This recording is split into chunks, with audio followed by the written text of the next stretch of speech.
Evanna, thank you so much for joining us to chat about your brand new book, which is a memoir. This book is beautifully written, and I have no doubt that it was potentially quite a lot to read out in the audiobook in terms of the content. Yeah. How did you find that, and going through it and having to vocalise all the things you'd put down on the page? Yeah.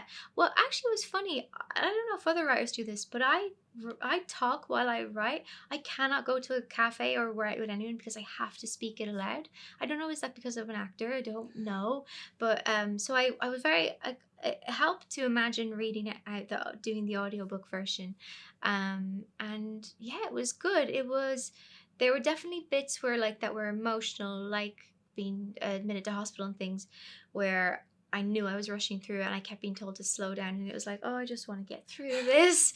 So yeah, that was hard. And also it's like you're just in a booth with one other person, and the guy who was doing it, he's very nice, but I was like, I don't think this is his type of book he'd read. And it was like I was there talking about like menstruation and eating disorders and everything, and I was a bit like, this guy hates me, he hates me. So for like 5 days to be sat there and being like, this guy never wants to see me again. But I was like, okay, I have to watch that thought. I'm projecting. Maybe he's fine. Maybe he's just thinking about his lunch, probably. But yeah, it was quite an intimate experience to have with somebody you don't really know. You dedicate quite a lot of the book to explaining what you went through with your eating disorder, and obviously your parents, they feature heavily. How were those relationships affected by your eating disorder, and how did they kind of change or improve when you were able to sort of let that side go and focus on the dreams? Yeah, like it was very challenged by the eating disorder. My relationship with my family, more particularly my sisters, because my siblings were around the same age and they were going through their own problems, but because of my problems and how kind of bad it got, that was like the more urgent thing, and all my parents' worries and all their money was going into trying to help me. So, and my sisters couldn't understand it. They kind of felt like, why can't you just eat? Why are you so selfish? So that was challenging. And actually the book has been really great because I think I felt too ashamed of that stuff to talk to them about it. But then with the book coming out, it's like, okay, I have to get them to read it. And that prompted conversation.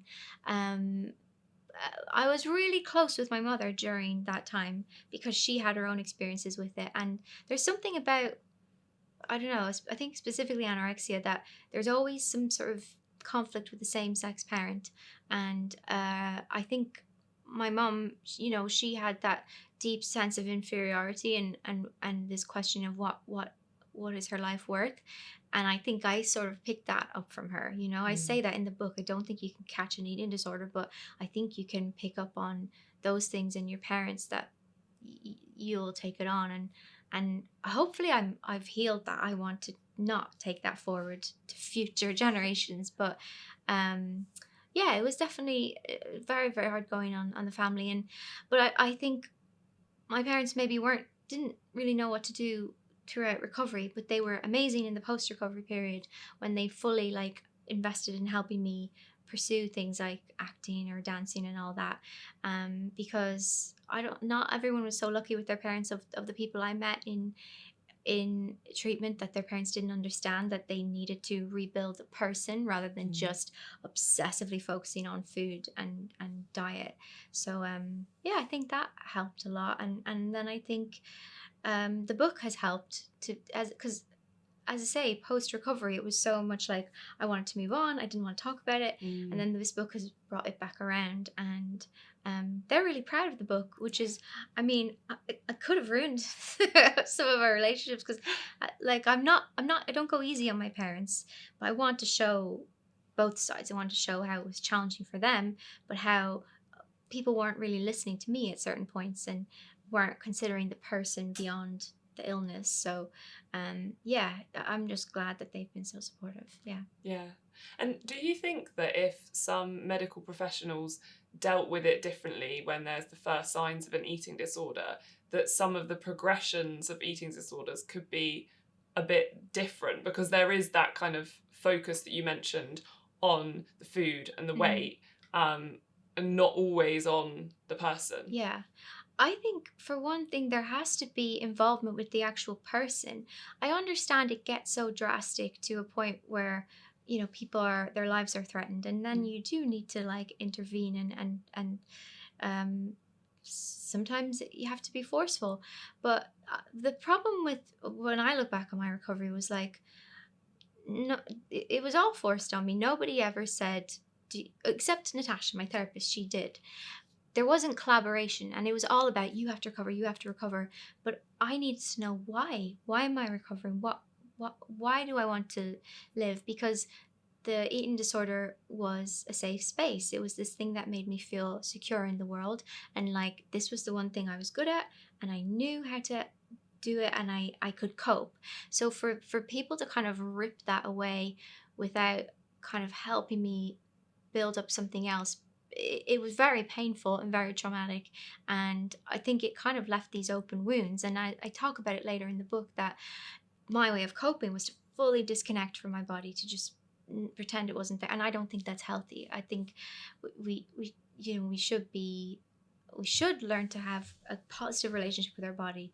And yeah, I think the methods were far too forceful. And I know a lot of people I've spoken to since, they've struggled to, like, post recovery years later, to be at one with their body and their relationship with food.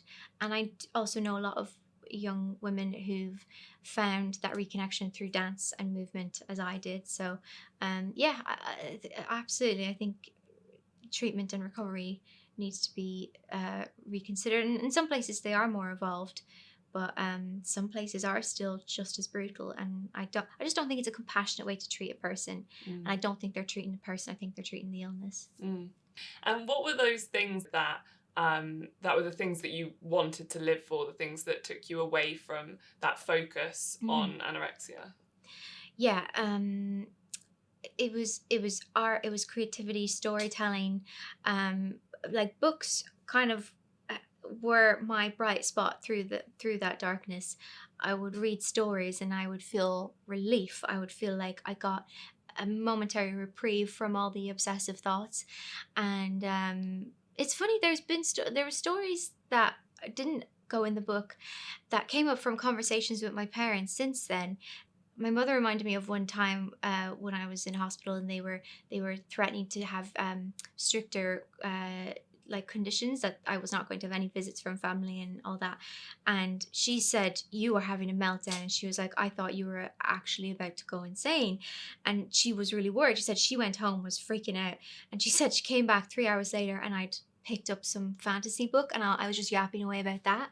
And I don't remember that because it's weird. I guess it was too upsetting, but I don't remember it. But that was the thing. It was always stories that pulled me out and made me feel like I love being alive. I actually have something. I want to be part of the stories. I want to contribute to storytelling. So yeah, that. But kind of creativity in many forms, like dance, acting, film, all that, crafting. It just, beauty in the world, that made me happy to be alive. And one of those times when you were in hospital was when the fifth Harry Potter book, The Order of the Phoenix, was releasing. And you were able to get what turned out to be a signed copy. As like one of the biggest Harry Potter fans, what was that like for you in that absolutely shit time? Yeah. To have that kind of wonderful moment? Gosh, it was just like a very tangible connection to this dream, and that, like, when you're young, those things, those big dreams, they can feel very far off and distant and so removed, and your way of believing in them is seeing small kind of glimmers of humanity or vulnerability through it. And to have her signature, and to be like, her hand touched this paper and did, and that, and all, and the same hand kind of poured all this world onto paper. It was this tangible physical connection that kind of, I think it sparked something of like, it's possible. Oh, it's possible to meet that person. It's possible for her to build this world with her imagination. Maybe it's possible for me to enter other worlds with my imagination. So yeah, it was huge. And I still have that book, and it's still treasured. And I mean, it wasn't a personalized signature, it was just a sticker but it still felt, a connection to something that seemed a world away. Is the copy a bit dogged, or did you Tattered. manage to keep it perfect? Very yellow. Yeah. No, it's not. But I don't want them to be perfect. I like them to show signs of life. Yeah. Signs of love as well. Yeah, signs of love. That's nice. And when you encountered the character Luna Lovegood in these books, what did you first think of her as a character? What did you fall in love with about her as a character? I loved how she made me feel, because she's totally non-judgmental. You know, I think it comes from her self-acceptance. She fully accepts who she is, and that extends beyond her, so that she can accept every person, every animal, every situation as it is. She's never looking at it trying to gauge how you feel, or trying to gauge if she belongs, if she's good enough. It's acceptance of every moment. So she has that amazing presence, and being around people like that makes me present and makes me able to appreciate others, like diversity and their idiosyncrasies. I think when I'm around like insecure people, or people who are very much in their ego, it puts me in my ego. So and I don't want to be there. I want to be curious and connected with the world.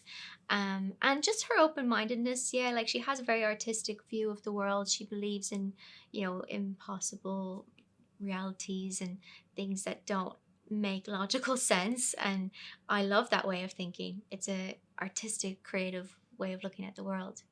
In your kind of creative space and beyond the acting world, you're known for your activism, particularly around veganism, and you've got your podcast Chick Peeps. So what was it that made you want to kind of spread the experience and the joy that you found in veganism to other people? That's a nice way of putting it, because I do find it I love this lifestyle. To me, it's very abundant and joyful. But so I was vegetarian for many years, but I thought veganism was really restrictive, and it was all about sacrifice and deprivation, and I was very wary of it because of my past eating disorder, because that was like I didn't want to go back to the place of thinking too much about food and having to check labels and all that. But that is like a non-vegan way of looking at it. It's like a meat eater's way. The idea that veganism is what you don't eat. No, veganism is, you have to switch your mindset and what you do eat. It's just like a different culture, really, or a different cuisine, and what a friend told me, because I was struggling, and because I did it the other way. First, I just got rid of all the animal products, and I was eating nothing. I was eating just stuff I didn't really like miserable kind of rabbit food. And then my friend said, no, don't give anything up. Add in lots of plant-based variations, and then wait till you adjust, your taste buds adjust to those things, and then the animal products will fall out of your diet, and it won't feel like, oh, I'm making this huge sacrifice. Because our relationship with food is delicate and personal, and it should feel joyful and nourishing. It shouldn't feel like you're punishing yourself. I really believe that. But yeah, the more I talk to people about veganism and animal rights, people get it. Nobody wants to be harming animals, and people, we have relationships with our dogs and cats, and we realize it's not that different from farm animals. But because we're so comfortable in our relationship with food, we don't want to examine that, because it's just like, I don't want to feel like a bad person, so I'm just going to disassociate. So I just feel like if we made it more accessible and taught people how to make it feel joyful and abundant, then it'd be easy. So that's what I believe in the good in human nature.